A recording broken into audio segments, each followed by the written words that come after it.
बात करेंगे कॉन्स्टिपेशन पे, जिसको कब्ज़ कहते हैं।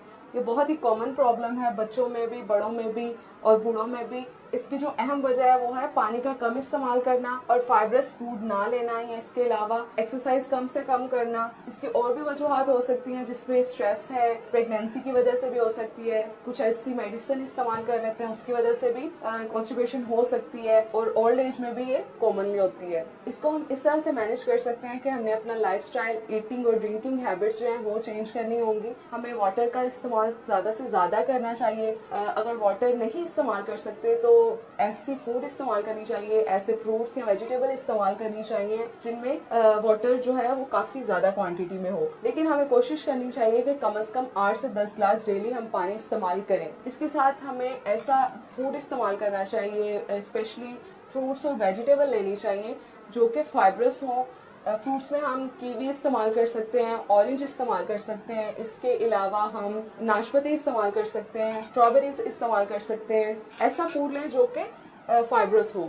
वेजिटेबल्स में हम सलाद ज़्यादा से ज़्यादा इस्तेमाल करें, ब्रोकली इस्तेमाल करें, कच्ची सब्जियां जितनी हो सके इस्तेमाल करें। गाजर जो है वो बहुत फ़ायदेमंद है कॉन्स्टिपेशन को दूर करने के लिए। इसके साथ हमें अपनी डाइट में नट्स इंक्लूड करने चाहिए, जिसमें बादाम है, पिस्ता है। इसके साथ हमें चिया सीड और पंपकिन सीड और अलसी के बीज जो है वो भी अपनी डाइट में इंक्लूड करने चाहिए। वो बहुत हेल्पफुल हैं हमारे स्टूल को सॉफ्ट करने में और इजीली पास आउट करने में। इसके साथ हमें बीन्स इस्तेमाल करने चाहिए, जिसमें चने हो गए, दालें हो गई, मूंग जो साबित मूंग होती है वो इस्तेमाल करें, बगैर छना हुआ आटा इस्तेमाल करें। अगर हमने राइस इस्तेमाल करने हैं तो हम ब्राउन राइस इस्तेमाल करें, वाइट राइस से परहेज करना चाहिए। इसके साथ साथ एक्सरसाइज जो है वो बहुत अहम रोल प्ले कर रही होती है। हमें कम से कम 150 मिनट की वीकली एक्सरसाइज करनी चाहिए, या फिर हम 30 मिनट्स डेली एक्सरसाइज कर सकते हैं। इसमें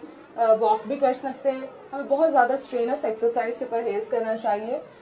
वॉकिंग जो है वो बहुत अच्छा है, उससे गट की मूवमेंट्स जो हैं वो रेगुलेट होती हैं। हमें उसको अपनी टीम में शामिल करना चाहिए। इसके साथ जैसे मैंने आपको बताया कि हमें पानी ज़्यादा से ज़्यादा इस्तेमाल करना चाहिए। हमें पानी उस वक्त लेना चाहिए जिस वक्त हमारी बॉडी को उसकी ज़्यादा ज़रूरत हो।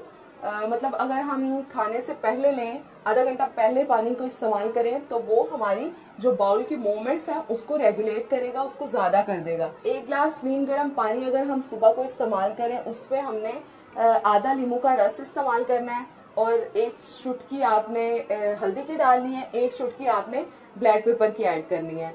इसके साथ आपने इसमें 1 चम्मच शहद का डालना है। ये जो हमारा ड्रिंक होगा ना सिर्फ हमारी कॉन्स्टिपेशन को ईज करेगा, बल्कि हमारे लिए इम्यून बूस्टर है, और हमारे जिस्म से जो टॉक्सिन्स होंगे उनको फ्लश आउट करेगा। इसके साथ साथ हमारे जो स्किन के प्रॉब्लम्स हैं उनको भी हील करेगा। इसके साथ आप ड्राई प्लम्स इस्तेमाल कर सकते हैं, जिसको प्रून्स कहते हैं या आलू बुखारा आप कहते हैं। खुश्क आलू बुखारा आपने लेना है 3 से 4 अदद। इसको आपने 1/4 कप में डिप करके सोक करके रख देना है।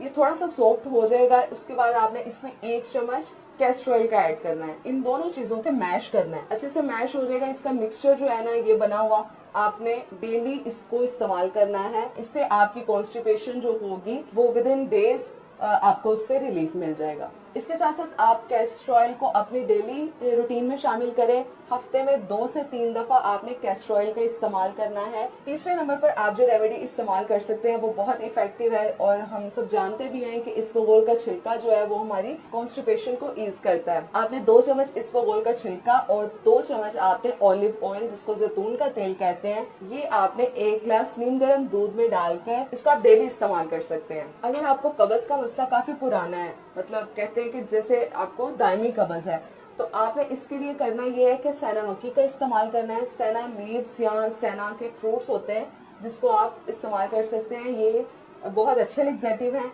इसमें सैनोसाइड्स होते हैं जो हमारी गट की मूवमेंट को रेगुलेट करते हैं, ज्यादा कर देते हैं। लेकिन इसको इस्तेमाल करने की कुछ लिमिट्स हैं, जैसे कि आप इसको ऑब्स्ट्रक्शन में इस्तेमाल नहीं कर सकते। आपको किसी किस्म की इंटेस्टाइनल ऑब्स्ट्रक्शन है तो आपने इसको इस्तेमाल नहीं करना है। दूसरे नंबर पर यह कि आपने इसको 1 हफ्ते से ज्यादा इस्तेमाल नहीं करना।